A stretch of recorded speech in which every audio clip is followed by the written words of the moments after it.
So I'm gonna get straight into this story. Out of the bag of stories that I have, this one speaks to me the loudest.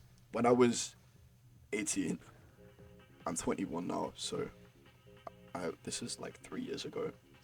I was with my friends, and we were wanting to stay somewhere. We wanted to do something because we had just finished up the skate park, and we were like, we gotta do something. We gotta go somewhere. And someone in the friend group who I didn't know just has a contact with someone that has a place, or her boyfriend has a place. So we're like, oh, we'll go there because we wanna. It was cold. It was winter, and we were like, yeah, we'll do it. And she was 16, and the rest of us, we were like 18, 17, and we were like, yeah, let's do it. Let's go. I didn't realize that she was 16 at the time. We just kind of heard someone that said that we could stay somewhere and that we could have a good time and we could get together and party. I didn't realize that she would be 16 years old. We arrive and we're greeted at the door to what seems like a younger looking male. He seems Middle Eastern, and he's wearing a military cap, and he's got a little bit of a beard. And we're introduced into the living room, where we notice on the wall is an M14 assault rifle and a shotgun, a lot like the shotgun that you can see in the game right now, and a Glock 19. We're like, whoa, you've got an arsenal. I think that's exactly what I said. You've got a complete arsenal. You've got a weaponry or something. And I'm like, this is so cool. There's guns everywhere. Like I'm thinking just about Call of Duty and like shooter games because that's all I can kind of relate these guns to. And he's like, oh, they're all disarmed, and like, it's legal to have these here because we were asking if it was legal that you could have these. They were like, and he was like, it's disabled. We got rid of the gun trigger, and it's and they're safe. And he hands me the Glock 19, and I feel like a badass with this gun at the time, but I wouldn't have taken this, and I wouldn't even gone in this place if I knew what I was about to find out. We're all taking Molly at the time, and he gets very comfortable, and it gets to about, I think, midnight, and we've smoked a bit and we've drunken a bit, and the serotonin inhibitors have gotten us feeling very comfortable and at ease with everyone. He mentions to us that he wants to show us some stuff that he has, because I think we notice a swastika somewhere in the room and we're like, whoa, you're a Nazi. What the fuck? So he goes to get his Nazi memorabilia. He has like this blazer and he has this helmet that has all the Nazi stuff. And at the time, I didn't think much of it. I just saw Nazi memorabilia as like a joke.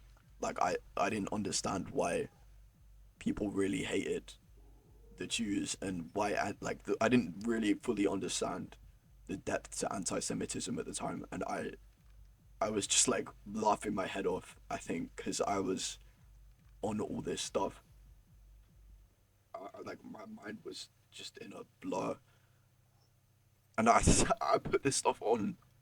I put it on like I was an idiot, and I had the shotgun in my hand and all this stuff, and like I think I was dancing around with it on, and I just feel like such an idiot right now, and I regret this so much that I put this stuff on, and I still live with the regret because there's a video out there of me like dancing around with all this stuff on, and like I really didn't understand the true depth to what anti-Semitism was, and I just kind of blindly did this. And anyways, we're continuing on with the night.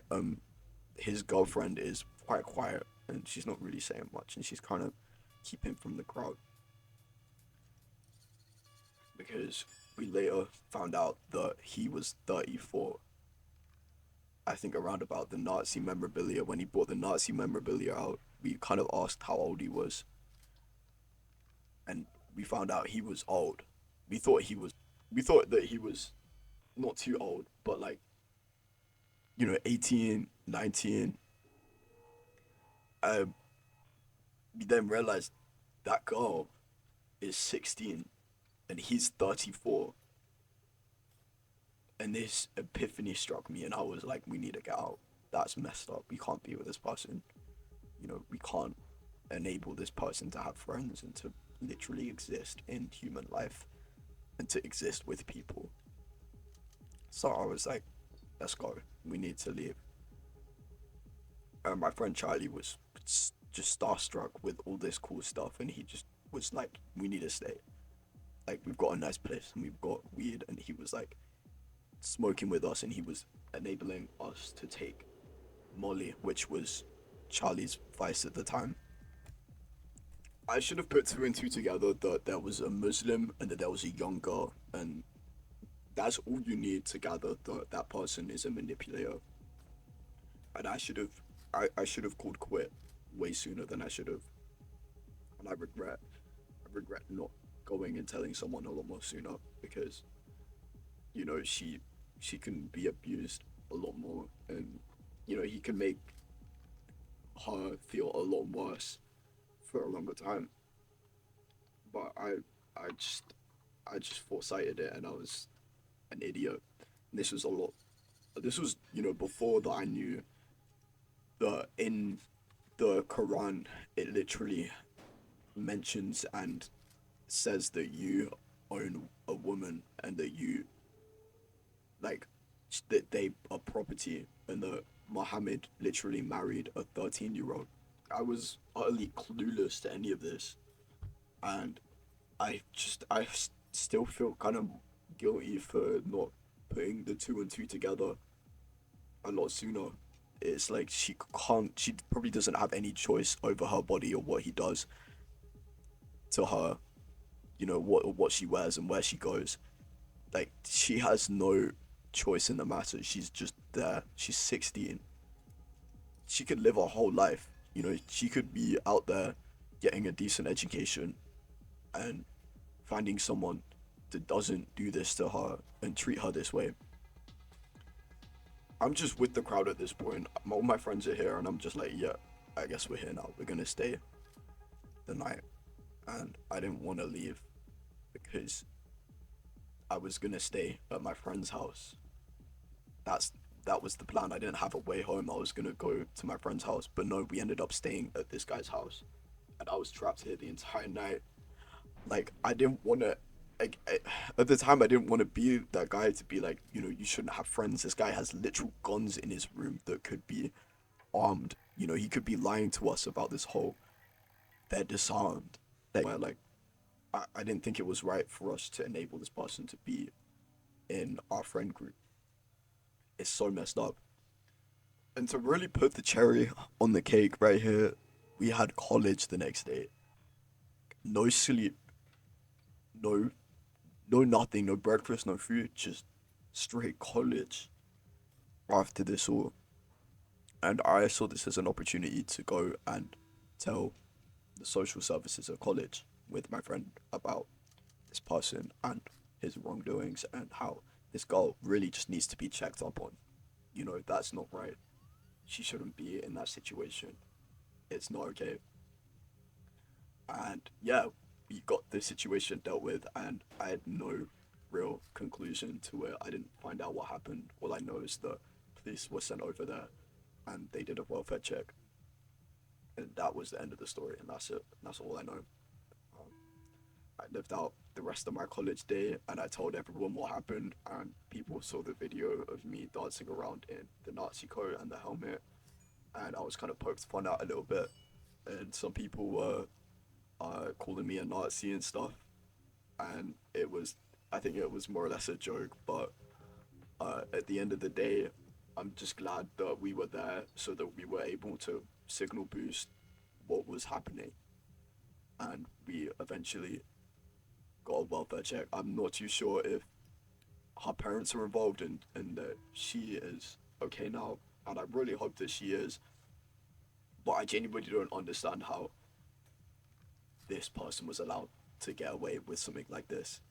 There was one thing that I forgot to mention in the story, and that is he was like an actual Nazi. He wasn't just like a Nazi fan. Like he was in a Nazi group in his home country of Israel, because I believe that there is like a Nazi uh was it like a renaissance in the Middle East somewhere, and he was like telling us all about it and stuff because yeah, I don't know, we kind of just enabled him to talk. So but that's the end of the story. I mean, I don't have anything else to say on this. If you like this story, drop me a like and subscribe if you're new here, and I'll see you in the next video. Bye.